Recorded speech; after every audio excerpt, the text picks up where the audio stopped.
यहाँ पे तुम्हारे लॉ ऑफ केमिकल कॉम्बिनेशन हो गए हैं, 5 लॉ थे, पूरे कंप्लीट कर दिए गए हैं।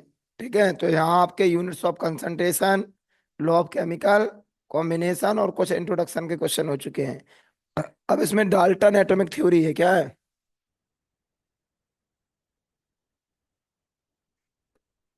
Dalton atomic theory. जो डाल्टन एटॉमिक थ्योरी है अपन को ये देखना है कब दी गई है, किसने दी है और क्यों दी है, और किसके बेस पे दी है। डाल्टन एटॉमिक थ्योरी में अपन 4 पॉइंट देखते हैं पहले। कब दी, किसने दी और क्यों दी। तो ये डाल्टन एटॉमिक थ्योरी 1808 में कब दी गई? जॉन डाल्टन, कौन ने दी? जॉन डाल्टन ने दी। ठीक है, किसके बेस पे दी? Law of chemical combination, law of chemical combination, law of chemical combination के बेस पे क्यों दी?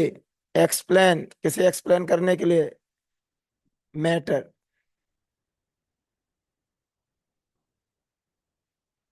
एक्सप्लेन ऑफ मैटर, मैटर को क्या करने के लिए?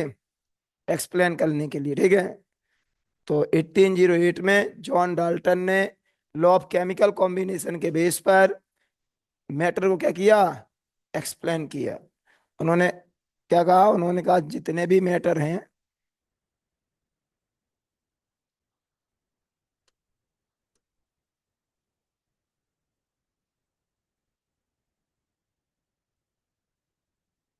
जैसे ये मैटर है,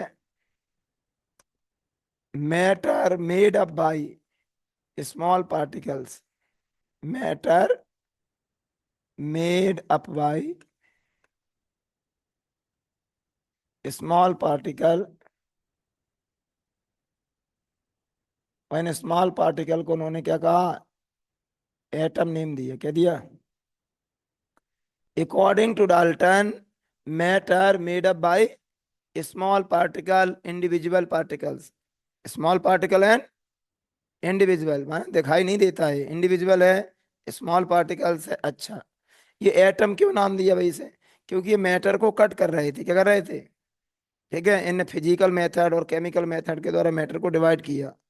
डिवाइड करते करते एक टाइम ऐसा आया कि एक ऐसा स्मॉल पार्टिकल्स मिला जिसे डिवाइड नहीं कर सके, तो उसका नेम इन्होंने क्या दे दिया? एटम। एटम 2 टर्म से बना है, देखो। एटम ए प्लस टर्म, ए का मीन्स होता है कैन नॉट, और टर्म का मीन्स होता है कट। तो एटम का मीन्स क्या हो जाएगा?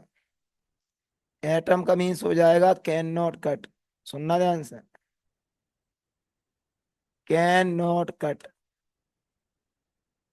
जिसे काटा नहीं जा सकता है, उस को इन्होंने क्या नाम दिया?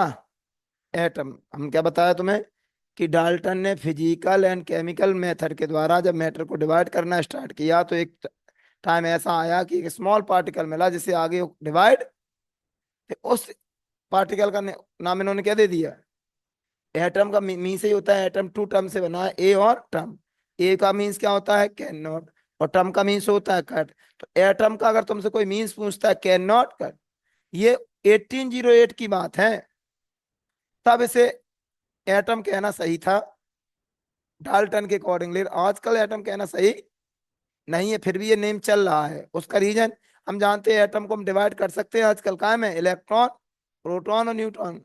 हम जानते हैं atom made up bye electron, proton and, लेकिन उस समय ये बात पता नहीं थी। उस समय इसका नेम क्या रख दिया गया? एटम। आज भी चल रहा है, लेकिन एक्चुअल में नाम चेंज कर देना चाहिए। क्यों कर देना चाहिए? क्योंकि अब इसका मतलब ही नहीं है कि पहले कट नहीं कर सकते थे तो कहना सही था, अब तो अपन कट कर सकते हैं। ये नेम एक बार हो जाते हैं फिर चलते रहते हैं, बात समझ गए? तो एटम समझ गए, एटम का मीन्स क्या? Can not cut. अच्छा, आगे देखो।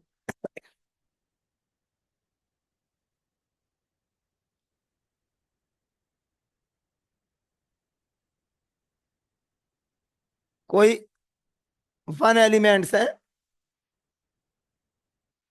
1 एलिमेंट, इस एलिमेंट में जितने एटम्स है, ऑल एटम्स, किसी एलिमेंट में प्रेजेंट ऑल एटम्स,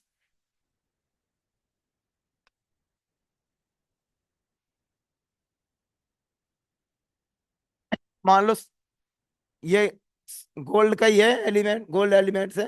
अब गोल्ड में जितने एटम्स होंगे वो साइज में, शेप में और मास में सेम होंगे। माने एक एलिमेंट्स के ऑल एटम्स, एक वन एलिमेंट्स के ऑल एटम्स साइज में, शेप में, मास में कैसे होंगे, सेम होंगे। अदर एलिमेंट्स हैं, जैसे मान लो जो सिल्वर का है, अदर एलिमेंट, अदर एलिमेंट्स के एटम्स हैं साइज में, शेप और मास में डिफरेंट होंगे। एक एलिमेंट्स के एटम अदर एलिमेंट्स के एटम से साइज में, शेप में, मास में क्या होंगे, डिफरेंट होंगे। ये इतनी बात समझ में आ गई होगी। ठीक है, देख लो ध्यान से स्टार्टिंग से, एक बार रिपीट कर रहे हैं, आगे देखें। अगला पॉइंट है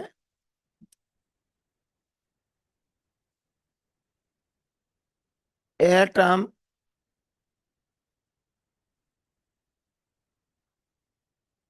कंबाइन होके कंपाउंड एटम का फॉर्मेशन करते हैं। डाल्टन के अकॉर्डिंग, डाल्टन ने क्या कहा कि एटम जब कंबाइन होते हैं, केमिकली कंबाइन होते हैं, तो काय का फॉर्मेशन होता है, कंपाउंड नहीं, कंपाउंड एटम। ये एक नया टर्म यूज किया, ये डाल्टन का टर्म है। डाल्टन ने क्या कहा कि एटम अगर ईच अदर एक दूसरे के साथ केमिकली कंबाइन हो रहे हैं तो काय का फॉर्मेशन होगा, कंपाउंड एटम। आजकल कंपाउंड एटम को हम मॉलिक्यूल बोलते हैं, मॉडर्न में से क्या बोलते हैं, मॉलिक्यूल्स। बात समझ रहे हो, तब मॉलिक्यूल की डिस्कवरी हुई नहीं थी। मॉलिक्यूल डिस्कवरी 1811 में हुई है, एवोगैड्रो के द्वारा। किसके द्वारा, और ये बात कब की है, 1808 की। बात समझ गए हो। जैसे आजकल अपन कहते हैं एटम कंबाइन होके मॉलिक्यूल बनाता है, आजकल अपन क्या समझते हैं कि एटम कंबाइन होके क्या बनाते हैं, मॉलिक्यूल्स। जैसे देखना, ये एटम है जैसे, ठीक है, एटम को स्फेरिकल माना गया है, एटम है। तो इन्होंने कहा था कि एटम जब कंबाइन होते हैं तो कंपाउंड एटम, इन्होंने कंपाउंड एटम नेम दिया था। आजकल इसे अपन क्या बोलते हैं, मॉलिक्यूल्स। क्या बोलते हैं। अच्छा, एक बात ये ध्यान रखो। दूसरी बात इसमें क्या है कि एटम जब कंबाइन होते हैं तो एक सिंपल रेशियो में कंबाइन होते हैं। कैसे, अकॉर्डिंग टू डाल्टन एटम कैसे कंबाइन होते हैं, सिंपल रेशियो में, simple and constant, constant simple ratio में, ठीक है, और डेफिनेट, सिंपल रेशियो में कंबाइन होंगे, डेफिनेट में, डेफिनेट प्रोपोर्शन में कंबाइन होंगे। ये भी बात काय के अकॉर्डिंग है, Dalton.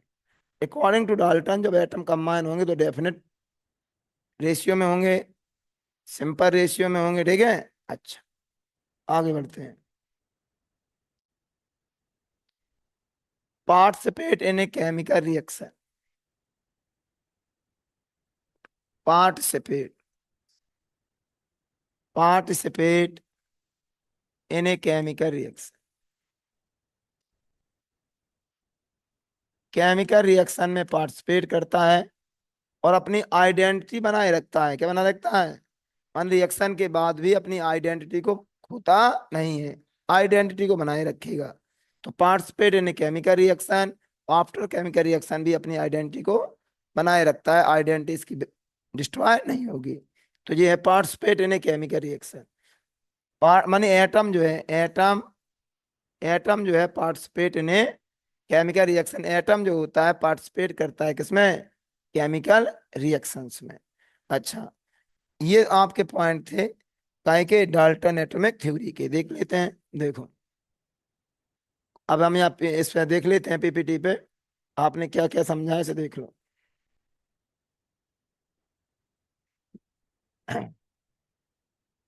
Dalton in 1808 proposed atomic theory matter after study the law of chemical combination. इतनी बात समझ गई होगी। यही तो बताए कब दिया गया है, 1808 में। किसने दिया है? डाल्टन ने। किसके बेस पे दिया है? Law of chemical. काय के? मैटर के लिए। काय के लिए दिया है? अच्छा, फिर देखो पॉइंट्स। कुछ पॉइंट्स हैं। Matter is made up small individual particles called atoms. ठीक है। फिर देखो एटम ऑफ सेम सब्सटेंस क्या है? या सम सब आइडेंटिकल इन और respect the process, same size, ठीक है, same mass and chemical property. ठीक है। एटम्स ऑफ सम सब्सटेंस कैसे होते हैं? रिस्पेक्ट प्रोसेस, सेम साइज के से, और मास और केमिकल प्रॉपर्टी क्या होती है same. Atoms of different substance, यहाँ सम की जगह सेम होगी, यहाँ क्या होगी? Same substance. यहाँ क्या होगी? भाई सेम सब्सटेंस होंगे, उसमें साइज और शेप कैसे होंगे? सेम होंगे। और डिफरेंट होंगे तो उनके साइज कैसे होंगे? डिफरेंट। शेप भी क्या होंगे? डिफरेंस। मास भी क्या होंगे? केमिकल प्रॉपर्टी क्या होंगे? डिफरेंट। ठीक है। डायग्राम बना के बताई थी। ये पॉइंट क्लियर है? आगे देखो। Atom the small particle take part in chemical reaction.